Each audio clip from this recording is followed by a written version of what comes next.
Hello everyone. Research methodology के नए video में आज हम लोग जानेंगे अनुसंधान में नैतिकता, यानी रिसर्च में जो हमारा एथिक्स होता है वो कैसे अप्लाई होता है, क्या होता है एथिक्स और कौन कौन से पॉइंट्स को फॉलो करके किसी रिसर्च को, किसी अनुसंधान को नैतिक बनाया जा सकता है, उसको समझते हैं। सबसे पहले नैतिकता क्या होता है या नीति शास्त्र क्या होता है उसको जानते हैं। तो नैतिकता या नीति शास्त्र समाज में स्थापित मानदंडों एवं मूल्यों का एक सैद्धांतिक फलक है जिस पर मानवीय क्रियाएं एवं उद्देश्यों का मूल्यांकन संभव है।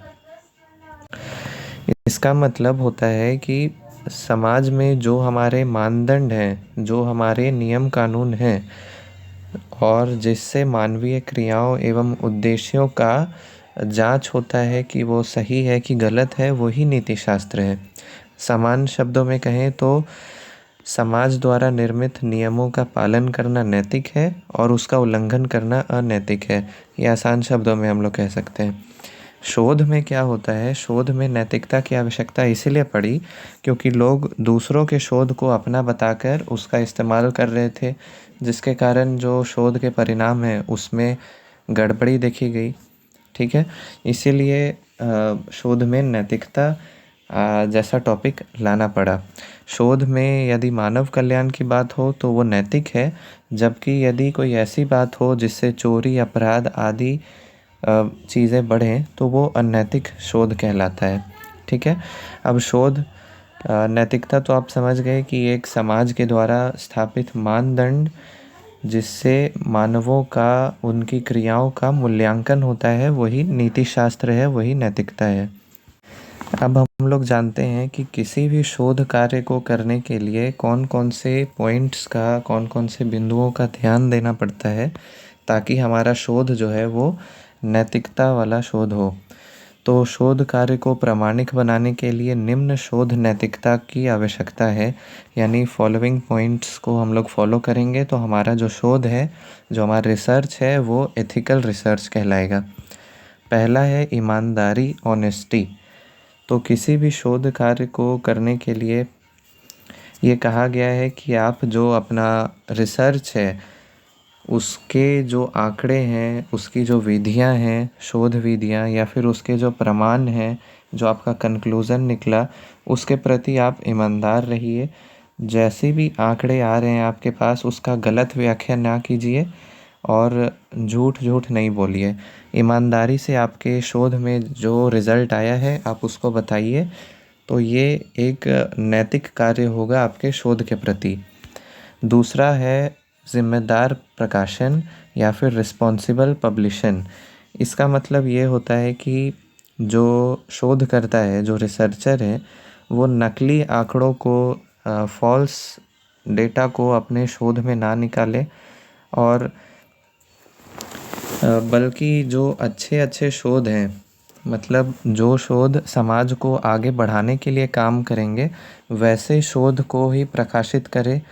जो शोध समाज में अपराध या फिर अन्य दूसरे बुरी चीज़ों को बढ़ावा देते हैं, वैसे शोध का प्रकाशन ना हो। तो एक जिम्मेदार प्रकाशन की भी आवश्यकता है नैतिक शोध के लिए। तीसरा है नए विचार या आलोचना के लिए उदारता, यानी जो भी शोध कार्य हमारे सामने प्रकट होते हैं, जो शोध सामने आते हैं, जो भी रिसर्च आते हैं, उसके प्रति आपको इतना उदार होना चाहिए कि यदि कोई ज्ञानी व्यक्ति उसकी आलोचना कर रहा है तो उसकी बातों को भी आप सुने और उनको उदारतापूर्ण उसको ग्रहण करें। तो नए विचार को सुनना और आलोचनाओं को सहना भी एक नैतिक कार्य होगा आपके शोध के लिए। तीसरा है गोपनीयता एवं मानवीय मूल्यों का सम्मान। गोपनीयता का मतलब होता है कि किसी भी व्यक्ति का जो व्यक्तिगत आंकड़ा है, क्योंकि हम लोग शोध कार्य कर रहे हैं तो इसमें लोगों से जाके पूछा जाता है, तो उनके जो व्यक्तिगत आंकड़े हैं, उनकी बातें हैं, चाहे वो सेना से जुड़ा हुआ बात हो या फिर किसी घर के बारे में पर्सनल डेटा हो, वो सब को एक अच्छे मैनर में यूज़ करना चाहिए, ताकि उससे उस फैमिली को और उस व्यक्ति को आगे जाके कोई समस्या ना हो। ऐसे गोपनीयता अपने शोध में बनाई रखनी चाहिए। इसके बाद है हमारे शोध में भेदभाव का अभाव होना चाहिए। भेदभाव मतलब हो गया जो समाज में जो लिंग, धर्म, ये सब, जाति, प्रजाति, ये सब को लेके जो भेदभाव है, हमें अपने शोध में उससे बचना चाहिए। हमारे शोध में इस तरह की कोई बातें ना आए जिससे समाज में भेदभाव को बढ़ावा मिले, तो वो हमारा शोध नैतिक शोध कहलाएगा। तीसरा, छठा हो जाएगा कानून का सम्मान। कानून का सम्मान हो गया, सामाजिक जिम्मेदारी हो गया, ये सब चीज़ें जो हैं वो समाज में एक अच्छा इम्प्रेशन डालती है कि हमारा जो शोध कार्य है वो समाज के बनाए गए नियम कानून के अंदर रह के बनाया गया है, इसलिए उसको नैतिक माना जाता है। और आखिरी होगा, और भी काफ़ी है लेकिन इसमें आखिरी है पर्यावरण का संरक्षण।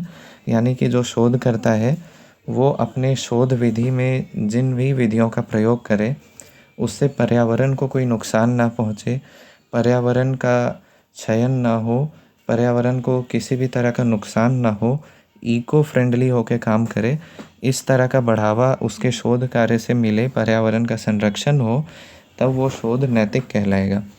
तो इन सारे पॉइंट्स में हम लोगों ने जाना कि जो शोध करता है वो अपनी ईमानदारी से, ज़िम्मेदार प्रकाशन से, ताकि वो अच्छा शोध समाज के सामने ला सके, अपने शोध के प्रति आलोचना सुनने से, उदार बनने से, लोगों के प्रति जो उनका लोगों से लिए गए जो उनके आंकड़े हैं, गोपनीय आंकड़े, उसका उचित प्रयोग, ताकि किसी की गोपनीयता को ख़राब ना हो, मतलब किसी का पर्सनल डेटा लीक ना हो। उसके बाद अपने रिसर्च में भेदभाव का अभाव हो, कानून का सम्मान हो और पर्यावरण का संरक्षण हो। यदि कोई शोधकर्ता इन सारे पॉइंट्स को, इन सारे बिंदुओं को ध्यान में देके अपना शोध कार्य करता है तो उसका शोध नैतिक कहलाएगा। इसी के तहत यूजीसी ने भी हाल ही में लगभग 2018-19 के आसपास केयर नाम का एक कमेटी बनाया।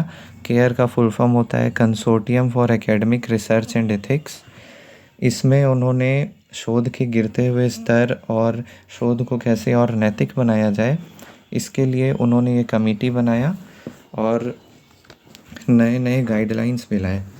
तो फाइनली हम लोग ये कह सकते हैं कि हमारा जो शोध कार्य है उसमें कुछ पॉइंट्स का होना ज़रूरी है, कुछ नियमों का पालन करना ज़रूरी है, ताकि हमारा जो शोध कार्य है वो समाज को एक पॉजिटिव वे में, एक सकारात्मक रूप में आगे भी बढ़ाए और साथ ही नए नए विचारों को भी सम्मान दे, उसकी आलोचनाएं भी सुने और नए नए तरक्की की ओर आगे बढ़ते रहे।